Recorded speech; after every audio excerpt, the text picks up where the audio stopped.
For 40 years, I've walked the line between worlds and am well versed in death. But I want to have faith in humans. Give me something to believe in. Earth below me, sky above me, fire within me.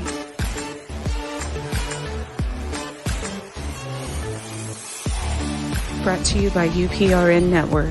I'm Trish Moe, and this is The Missing Piece.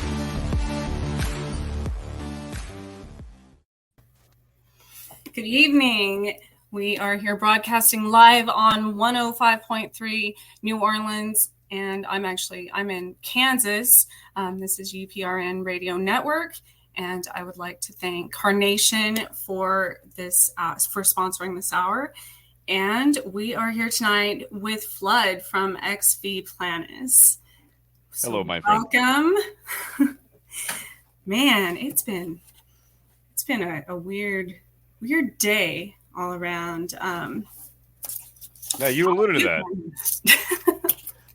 So what's been going on? You want to talk about it, or you want to save that for later? Oh, I broke a glass bottle first thing this morning. So that was fun. That usually sets up the day, you know. So Flood, Flood just released an interview that we did, like a few weeks ago. About 2 weeks ago, yeah. Right. It was just this past week, and if you want to tell, kind of, he has been on Chasing as well. Back in like January, and then of course. Graciously accepted my request to join them at the Sally House, which is still a complete. I don't even have that finished yet. So yeah, there's a lot to talk about on that one. We'll be tackling that in March, but yeah, man, like the further and further we get away from the actual experience itself, and the more time that I have to think about what went on there, my opinions are just constantly ever evolving about what's going on there. Oh man, I'm gonna have to. So I have been there now in winter and in fall. So I definitely I'm probably gonna release my take on it in like summer after I go there in the spring and the summer. You know, different seasons. So. Well, I certainly hope you'll at least share your take on it up until that point when you joined us. Whenever we do our series on it. Oh, absolutely. I just mean my I guess collective information from, because I've only been there where I've actually explored and taken pictures and stuff of Atchison. I've been there 2 other times. Mm-hmm. So that will definitely, it's a lot. I mean, you've seen a lot of my pictures and stuff from there. That every time in that place, and it's such an interesting. Most people don't even know it exists. So it's a really sleepy little town. Just kind of, it's very quaint and it's very unassuming. You wouldn't expect it to be as active as it is, but after you spend a little time within the boundaries of that town, I mean, it seeps into you. The atmosphere is thick there, you know. Oh yeah, definitely. So tell us, what are you currently working on as far as your projects and your podcast? Kind of explain what you do. Yeah, sure. So for those of you that are unfamiliar with it, my podcast is called Ex V Planis. It is a grab bag of all things of high strangeness. We do seasons there, and those seasons are comprised of firsthand accounts of actually going out to haunted locations, experiencing them firsthand, and then discussing them with the group. That's kind of been the meat and potatoes of the seasons. Now, in between the seasons, we have a variety of different things, from special guests like yourself to authors to other paranormal investigators and other podcasters who are into this type of stuff. But at the root of Ex V Planis, it's always been about firsthand experience and actually going out there and experiencing the places for ourselves. And the Sally House was one of those places where you and I actually got to officially meet face to face. And We have a lot to say about that one, and it's taken a couple of months to like comb through all the data that we got from that place and try to figure out how we want to approach this, because if you listen to our stuff, we don't rehash the same history that people keep going over. We'll touch on it, but chances are we'll probably point you to another podcast or another source that's going to tell the history way better than we do. We're more about the personal experience of going to these places and what happens during that time. So, we give a little bit of history for referencing more than anything else, but we don't do the deep dives like, say, the guys from, Astonishing Legends or something like that does. So that's actually brought.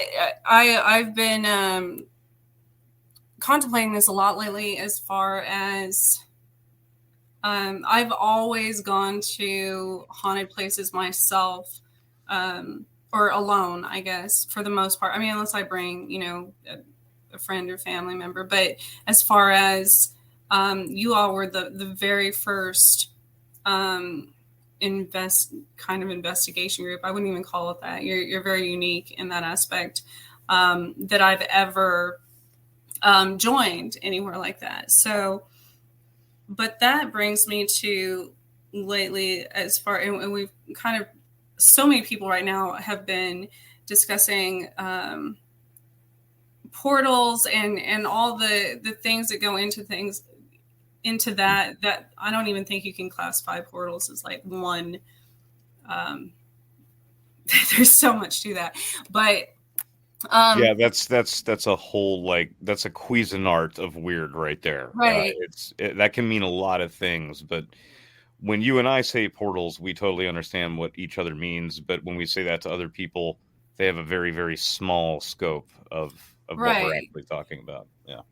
And the same, so I guess I've never explained, even to you, as a medium, I guess, which I don't like that title either, but as a communicator / messenger of other worlds, and I thought of this on the spirit side, or I guess from their perspective as well. The reason I specifically don't join a lot of people is because people don't realize that mediums also can be exploited by investigative groups. They use them, and it's very draining in that aspect. I watch it on shows and stuff all the time, and then the medium leaves and they're like traumatized, and you know what I mean? And it's kind of like using a person basically as a Ouija board, because as an open channel. And I 100%, you and your guys and Jill and stuff, obviously she's we had I never felt that way ever. Well, to be honest, like, me inviting you into that group is a little bit of a rarity too, as I expressed to you. Like, typically the only people that I actually go out and do field work with, like, I know intimately, like, personally, they are close friends of mine. This was one of the first times that I've ever kind of broken that rule, and not only with you, but also with Jill. Granted, I've talked to her like a lot over the last several months, but I had never met her personally. And usually it's important for me to get that, like, the close proximity gauge on someone. And it's not to say whether or not they're good or bad people, but I'm one of those people that after spending like 10 or 15 minutes with somebody, I can tell whether or not you're going to be a good fit for the approach that we take to these types of trips. Right. And, like, you reached out to me, and I believe the first time I was just like, you seem really cool. I think I'd really be open to the idea. However, like, I kind of have a basic rule. Like, I usually don't do field work with people that I don't know. But after like 2 or 3 conversations, I'm like, you're like, okay, Dorothy. Well, no. So no. You're good, and you can only stay for a few hours. You know what? Come on down. Let's just come on. And I'm glad I did. And I'm glad I did the same thing with Jill, and I just trusted my instincts. The universe kind of seemed to point me in the direction of the both of you. So I'm really glad that I opened it up to the both of you, as opposed to it just being me, Walker, and Alejandro. And I love those guys, but we would have had a completely different experience if it was just the 3 of us, And I think that's important in the paranormal and metaphysical world, because what I've learned is we tend to, especially because we're already so weird, we don't like to get out of our comfort zones, so we kind of box ourselves in, and it limits the experience because everybody has a different perspective on things, so it's kind of like getting a perspective from different. And I was thinking about this because of the Olympics. It's people coming together from all over the world, kind of like in Atchison, the International Forest of Friendship, and they're all growing in the same place, and they're all very, very unique, and all of our perspectives and all of our experiences, even in that one location, has been very, very unique. Things that none of us would have considered probably otherwise. And so as far as portals go and people, oh yes, the exploiting, first of all, like mediums or psychics, but also the other people do, but also spirits. I have a huge recently, because I guess I never really paid much attention to how much profit people make off of a lot of these locations without improving the site, and so all of this negative energy, it's like continuously exercising every spirit there, for the entertainment of people nightly, basically. Yeah. Which is a trope in the investigative community that we're really trying to ignore, as you know. Like, that's something that we're not interested in. Like, this whole project started out of a personal pursuit of knowledge and experience. The podcast ended up becoming like a byproduct of it. It was kind of like an audio journal to keep track of things. Just turns out, like, I have a little fun with it, so I'm really starting to enjoy it. And so the podcast takes off in its own way, but my approach to these things is still very much the same. I am not a professional. I do not profess to know anything.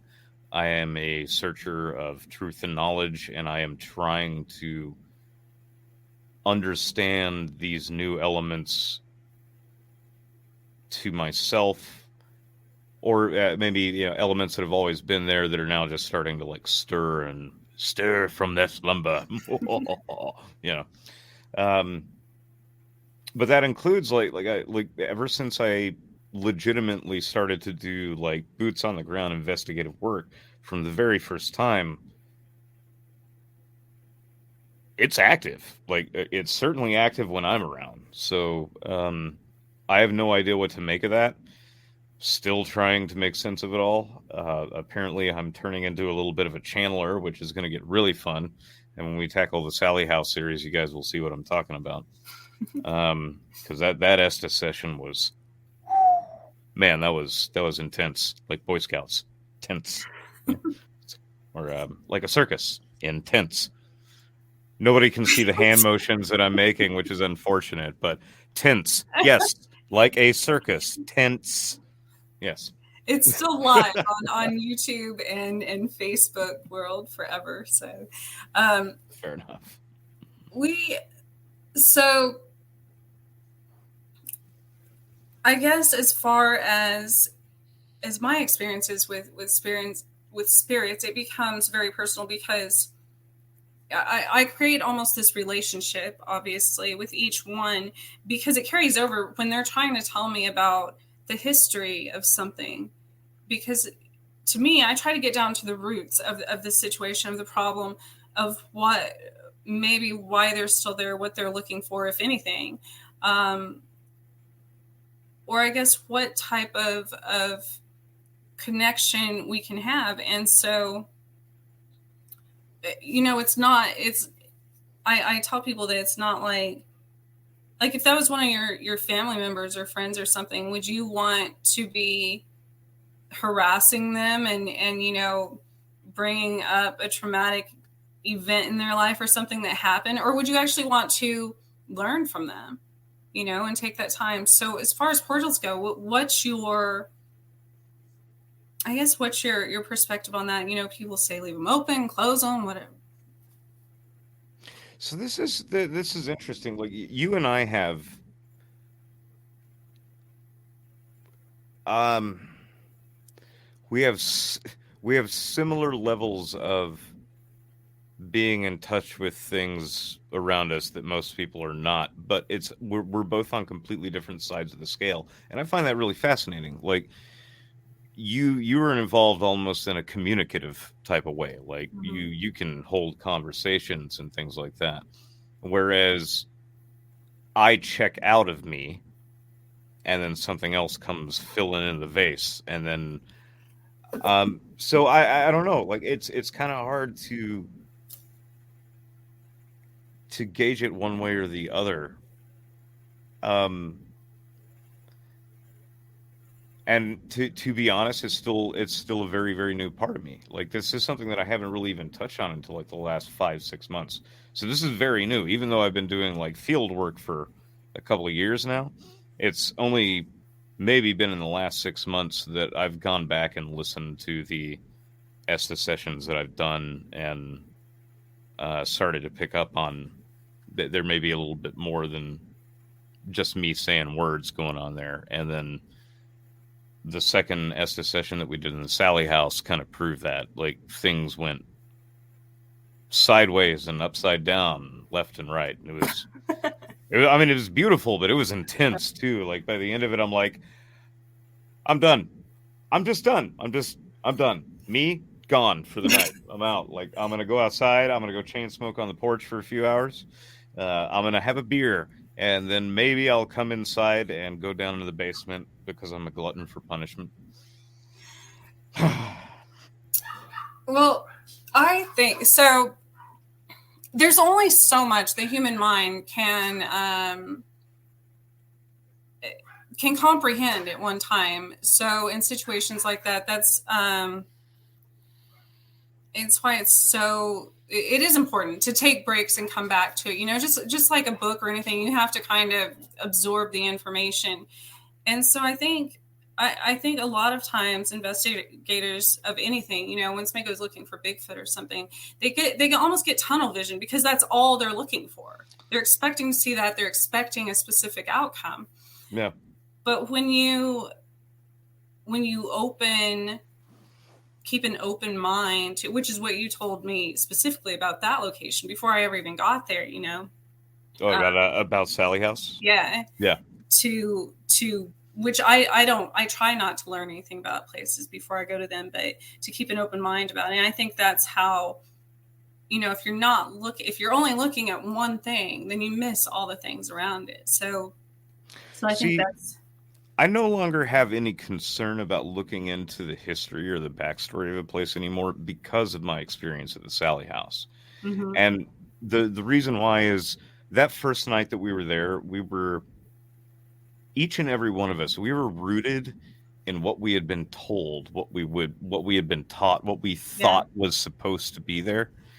And even like within the first 5 minutes of being in the house, it delivered. Like things started happening. But it was not what we expected. And it is not what people think it is. Mm-mm. At all. It really is not.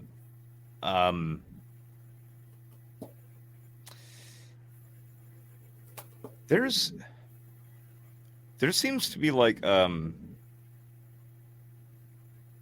psychic loop there that is almost tulpa based.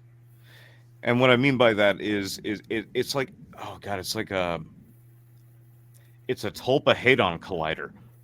I can think of no better way to put it. Like it's just, it's like it's some sort of giant metallic chamber built in the Swiss Alps, and it's just throwing tulpas against each other at a magnificent rate of speed. I don't know, but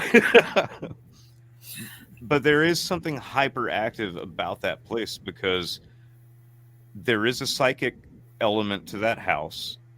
It does know you the second you walk through the door. and it will play off of who you are and what triggers you. Now, what's really funny is this place was trying to trigger me nonstop that first night.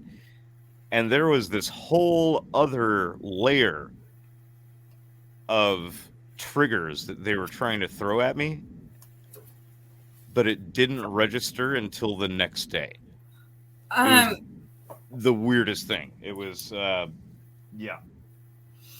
I think, I mean, I agree. But I think, so I've been dealing with a lot of different spirit shit, a lot of my own demons for 40 years now. But no, the first, most mine are sitting in the audience balcony in the back there. the first, Oh, you sit down. This literally, I think 20 years ago, probably. I mean, that I actually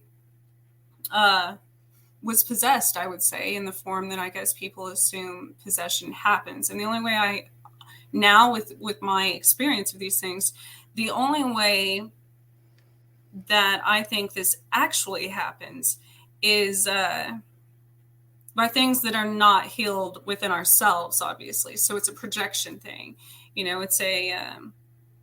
It's literally like an inner demon thing. I mean, as far as that, your figurative demons end up becoming your real demons. Basically. Exactly. Yeah.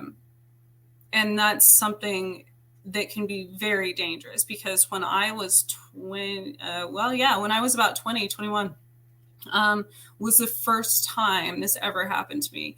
And I remember saying, I would like be washing my hands or take a shower or something, and the water would turn. It was like a horror movie. It would look like blood.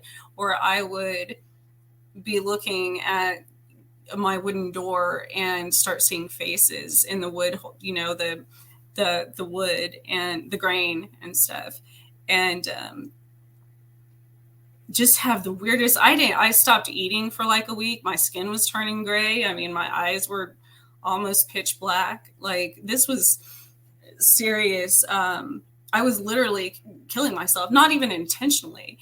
Everybody around me said I was completely like catatonic, and I had it wasn't a conscious understanding of what was even happening. And then one day, this is a weird phenomenon that seems to happen in a lot of hauntings. Something was like, it sounded like it was either jumping on my roof or like in my living room and making the entire house shake. And then I had infestations of bees and flies and like mice on different days. Like, each day would be something else, different. And that's pretty common too. I went to a healer, and then all of a sudden I was fine, and I didn't remember any of it for the most part until years later, and I didn't understand what had happened, and I didn't know anything about metaphysics or the occult or spirits or anything at that time. Still at the beginning stages. And so I can see, I mean, it can be very dangerous, because I was having thoughts that obviously weren't my own, obviously. And there's a difference between being an empath and consciously knowing that empaths a lot of times have thoughts or not thoughts, but feelings more so that aren't our own a lot. But this was a distinctive, separate entity trying to tell me to do bad things. And it was scary. I mean, it was really scary. Like, who do you tell about, what do you do? Like, go to an exorcist? No, that's scary. So that was the first time. And so when I was at the Sally House, and I was thinking back about that and how it completely does reflect, it mirrors the entire town, for that matter, mirrors your fears or your insecurities or anything you're right. That could be triggering, Yeah, And that place is a full blown chameleon. It will immediately react to whoever. Like, it doesn't matter who you are, what type of personality you are. You give that house 45 minutes, it knows you. And if you give it a few hours after that, it's going to find some small way to try to speak to you. And yeah, it's going to be personal. It's going to be very personal. But you also have to be the type of person who's going to be keeping your eyes open to catch the first message. You know, yes, that house starts subtle. It will throw something out to you, but it's going to be really, really small, and it's just going to be like, all right, I'll throw a rock and see if this monkey notices me, right? And then we do, and so then like, oh, okay, so you're a little bit smarter than the others. What else can you do? And they start playing with us, and that's what I find really fascinating about that house. You know, like when I went in there, and I'm gonna keep this brief because I'm gonna go way off in the deep end of this, on the actual series, and you'll be there for some of this. But um, I do believe that there is a crotchety old male presence there, yes, and it's really it considers the house to be his. He owns it. And he has gotten used to this role, and he knows how to alter himself to fit the bill to mess with people. I think that's what's going on there. Now, beyond that, I do think that there is something not human there. And originally, I was thinking, but because somebody was trying to do some serious black magic stuff down there at one point, and there may be some credence to that, but honestly, I don't think that's what it is. I think where the toxicity of that place comes from is, it has become a tulpa loop. As I was saying earlier, this has now become a feedback loop of people are just putting their faith in their wild imaginations into this, and some of us are stronger than others, and sometimes you can charge up the loop and weird things happen. But there is an entity there who was once a male human. There is another entity, or maybe two, that are childlike. Now, on that note, that's what I was going to say. Do you think that when that happens, that's almost like a projection of your inner child?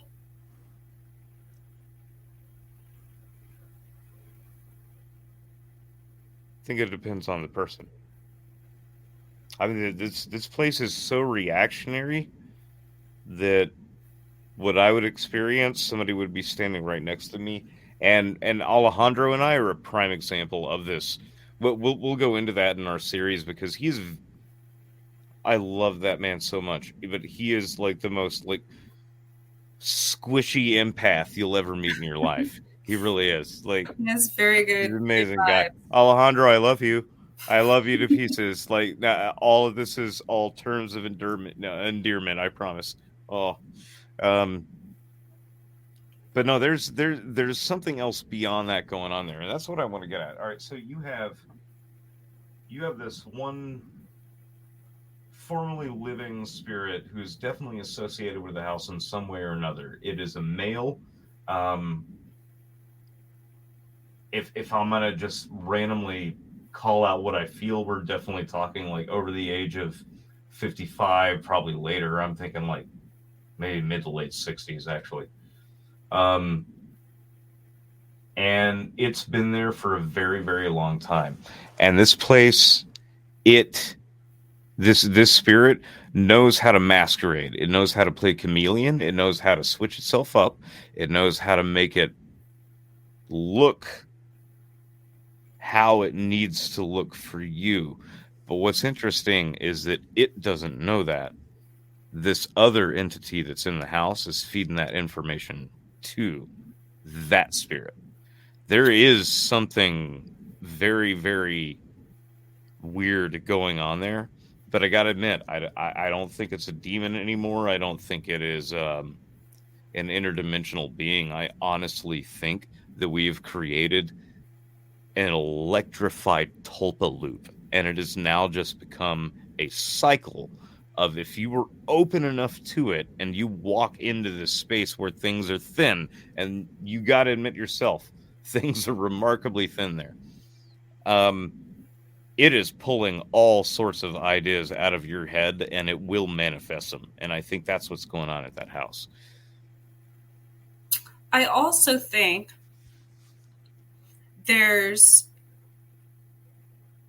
I think there are some interdimensional beings there. Well, first of all, I think the whole place is like if you picture like a subway, just constant, highway. It's literally like a spiritual highway, because there's so many different, which means that there could be of course, everyone's experience could be different, because even in my short time there were so, it was like being in a mall or something, so many people passing through as far as spirits and animals. And right. Yeah. It's interesting why, when I took a picture of the water drain, what do you call those? The drain water pipes outside in front. Gutters. No, it's literally like a manhole. What are those called? With the cover. The drain pipes.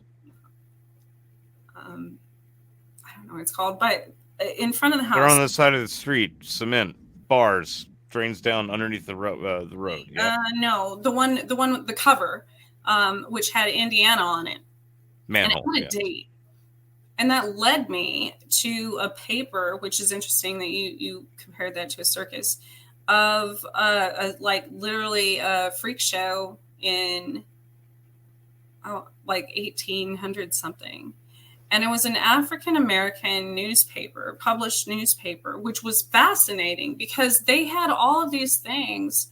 One of their big things was an article about this famous psychic medium that helped all these people that would travel through there. And she was very popular, and this was during a time when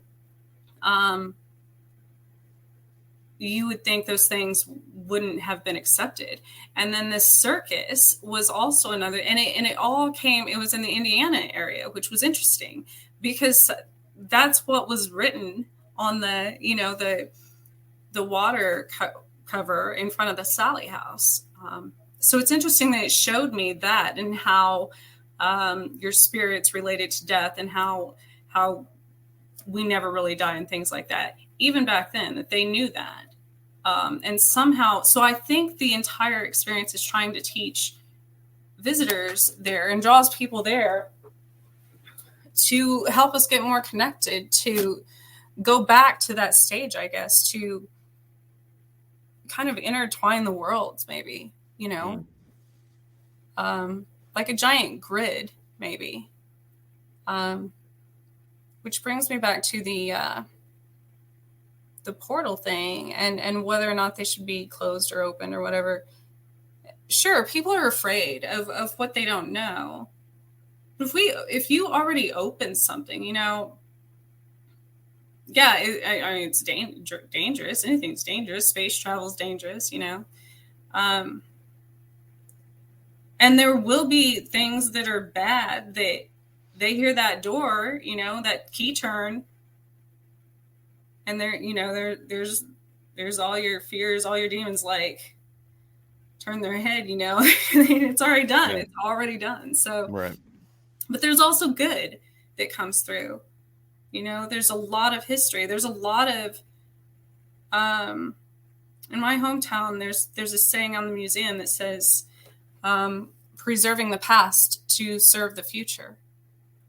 And time doesn't actually exist. So in that construct. So I think it's also important to leave them open, because you might miss something really important about the past. And what if the past is the future in that loop? Okay. All right. So, oh, hold on. I got to get some more tea for this one. You know, I love it. That's brilliant. Got my big white rabbit. Let me just say, with everything that you just rolled into, and I don't want to interrupt your flow, I just want to say I do have a series coming up later this year on simulation theory. We should talk. Yes. A good my little Einstein and general relativity. I think we discussed this before about the eclipse. Yeah. I've gotten way more into that recently because it's coming up. So that's something. When is that actually? It's always after the black moon. Usually a solar eclipse follows. So it would be like April.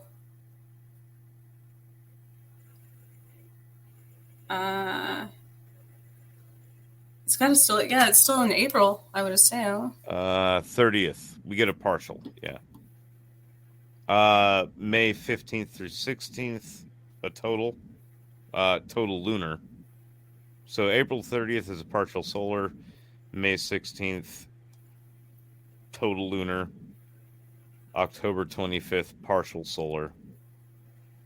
November 7th through 8th, lunar total.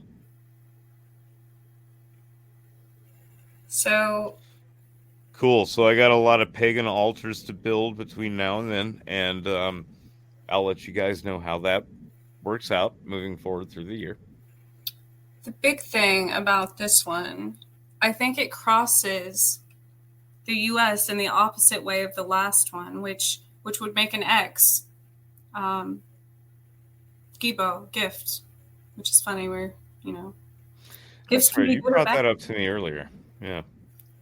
Yeah. We talk about a little bit about what that actually means, though. Like, I had to look it up myself when you brought that up. Like it. You mean it making the form of an X? No, the was it Gibo? Yes, that's a rune. All right, so let's talk about that for a second. So it's Gibo. Mm-hmm. It means gift, which is funny because we were talking about Hellraiser, and and he's holding a gift. By the way, folks, that's my favorite romantic comedy of all time. I mean, if you really want to have a great Halloween or Valentine's Day, curl up with your love, mix some popcorn, and watch Hellraiser. I might. I've never seen it, but I love the. I used to have. I as I told you, I used to have dreams about Hellraiser and Pinhead, and in that specific picture holding the gift, and which is interesting because then it made me think. It went down this whole thing with paranormal and people and stuff, because gifts aren't. A lot of people consider them a curse, So when I initially dreamt of that before December Christmas holiday era that Christians celebrate as far as that in that aspect, then I went down this whole historical UFO thing of how Santa, was an alien and bringing them intellectual gifts back in the day. So that's how, but not always good. All right. So So, Gibo, I am not even going to tell you. So, something that you and I have both noticed ever since we crossed paths is that synchronicities keep popping up and things get weird and interesting. Um, I'm not really a rune guy. That's not something that I've ever really studied before. Um, I typically lean more in towards like real hardcore ritual magic, definitely chaos magic. But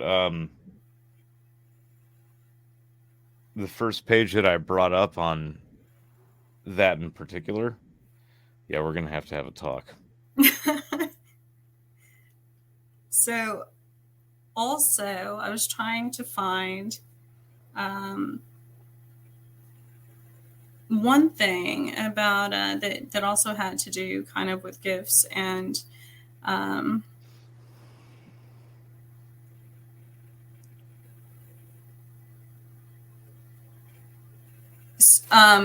Sally House, because before I ever even considered, before I even found your event post, or I don't remember what it was exactly that you were going to be investigating that popped up, on Facebook. No, I just stumbled into your podcast suggestions, is what you told me. Is that I just like fumbled into your feed your one Facebook day. page, and it mentions something about the Sally House, and yeah. One thing before that, I think I told you I kept having dreams about the Sally the Camel song, right? Which ends with Sally being a horse. The childhood. I don't know if everybody's familiar with that, but and so camel symbolism as a spirit animal. It says the heart of a camel is that of a traveler. Camels are amazingly adept at journeying over long distances in terrible heat while carrying their owner's treasure. In many ways, every time camel goes somewhere, it is a kind of pilgrimage that asks you questions like, where are you going and why? And what types of challenges will you face ahead? And so I thought that was perfect for that specific location, because no, that's very true. And camels, have been in different parts of the world. They give people exposure to different cultures, different languages, different ideas, and interactive commerce growth may have never taken place without the camel. So that's interesting. On a metaphysical level, what new routes do you want to explore with camels? So I thought that was pretty fascinating as far as the camel being. They said the camel had mouse's ears, a rabbit's nose, monkey's hair, ox's hooves, dragon's neck, rooster's comb, lion's tail, and snake eyes. A camel is a horse designed by committee. I'm not sure how I feel you talking about my father like this. We need to. Which we all know he's a ugly son of a bitch, but let's let's maybe not go into that territory. The biggest thing is there's a little bit of vulnerability that you must allow with the camel. I think I just did that. That's literally the next. There's also a level of patience that it advises. The journey is just as important as the destination, and to really assist you, they also have to know the truth. So that's very, very profound in regards to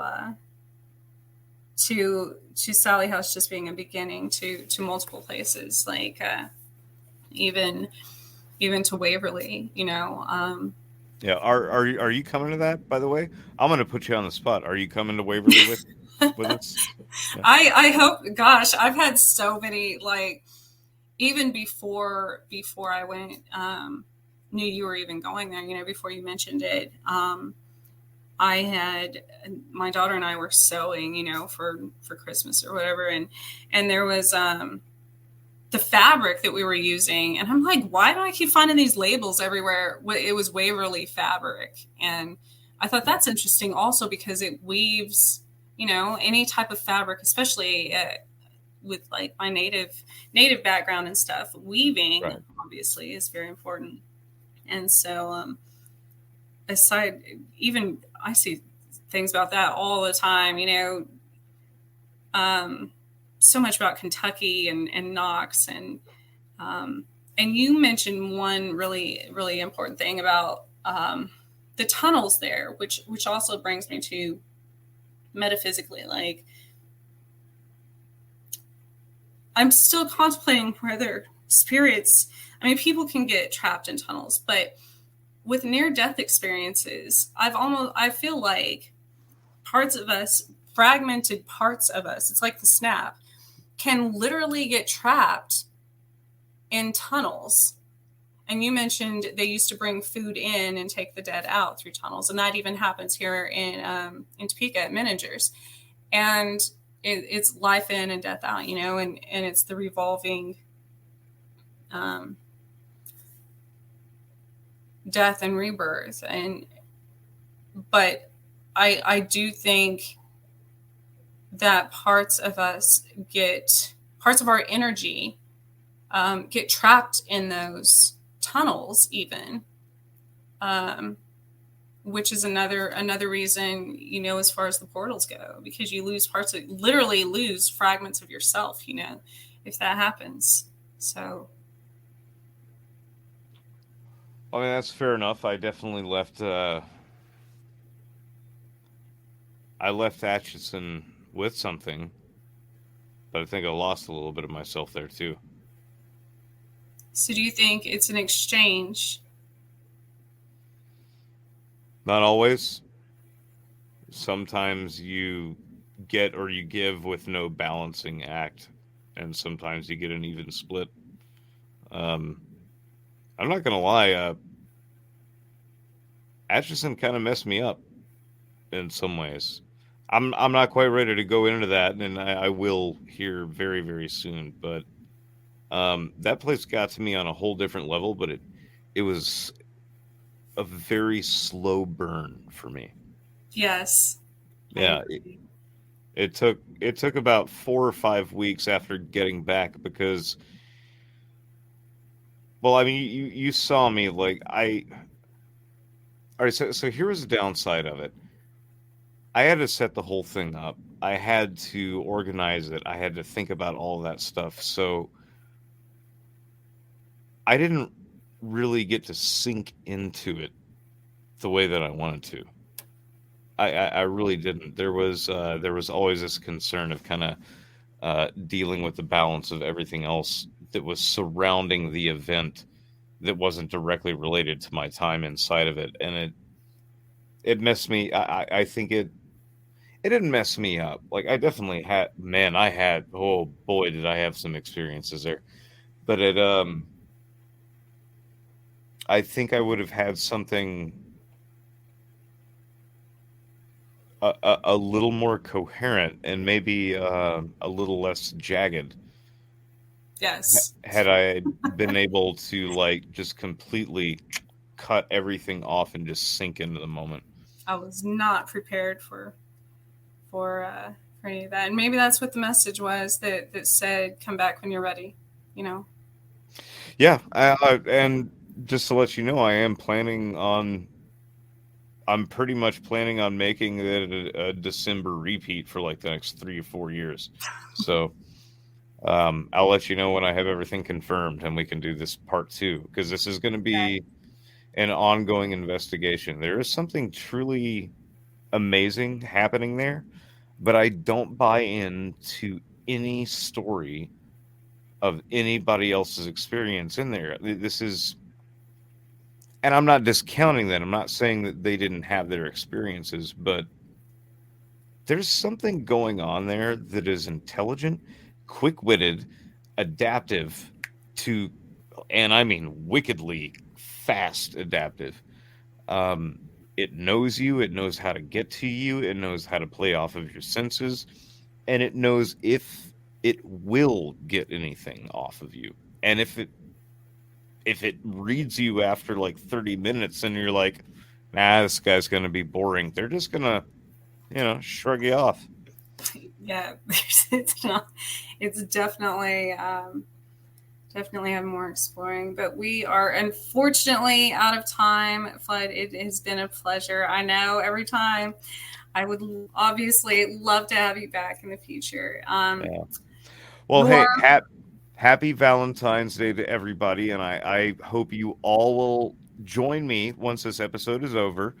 Like, go pour yourself a cocktail, go get your favorite blanket, go curl up on the couch. If you're single like me, that's kind of what you're doing. So curl up, get really nice and comfy, and I want you to join me in watching my favorite romantic comedy of all time, Hellraiser. Yes. Thank you all, and good night.